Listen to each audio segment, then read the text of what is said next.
সরকারি চাকরিতে কোটা পদ্ধতি নিয়ে 2018 সালের পরিপত্র পুনর্বহালের দাবিতে তৃতীয় দিনের মতো শাহবাগ মোড় অবরোধ করে বিক্ষোভ করছেন শিক্ষার্থীরা।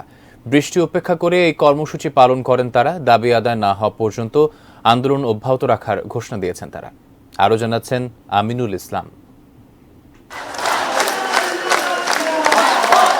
বৃহস্পতিবার সকাল 11টায় ঢাকা বিশ্ববিদ্যালয় কেন্দ্রীয় গ্রন্থাগারের সামনে জড়ো হয়ে বিক্ষোভ মিছিল বের করেন কোটা বিরোধী আন্দোলনকারীরা। মিছিলটি ঢাকা বিশ্ববিদ্যালয়ের কলাভবন চত্বর ঘুরে রাজু ভাস্কর্য হয়ে শাহবাগ মোড়ে অবস্থান নেয় বেলা 12:15টার দিকে। 18 সালের পর যে কোটা বন্ধ করে দেওয়া হয়েছিল ওইটাই পুনর্বহালের জন্য। তো হাইকোর্ট থেকে যে নতুন রায় এসেছিল যে আগের কোটা পুনর্বহাল থাকবে, ওইটার প্রতিবাদে আমরা সব একত্রিত হয়েছি। হাইকোর্ট থেকে জিনিসটা বহাল রেখেছে।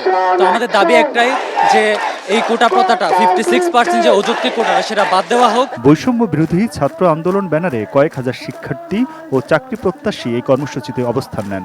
এতে শাহবাগ মোড়ের চারপাশের রাস্তা বন্ধ হয়ে যায়। প্রতিবন্ধী কোটা এবং উপজাতি কোটা ব্যতীত কোনো ধরনের কোটা আমরা চাচ্ছি না যে বহাল থাকুক, এবং কোটার ভিত্তিতে যারা নিয়োগপ্রাপ্ত হবেন তাদের শুধুমাত্র একবার তারা এই কোটার ব্যবহার করতে পারবেন। এই বিষয়গুলোকে মূলত আমরা সামনে রেখে আমরা আন্দোলন করছি। নিরাপত্তার জন্য শাহবাগ মোড়ে পুলিশের বাড়তি অবস্থান ছিল।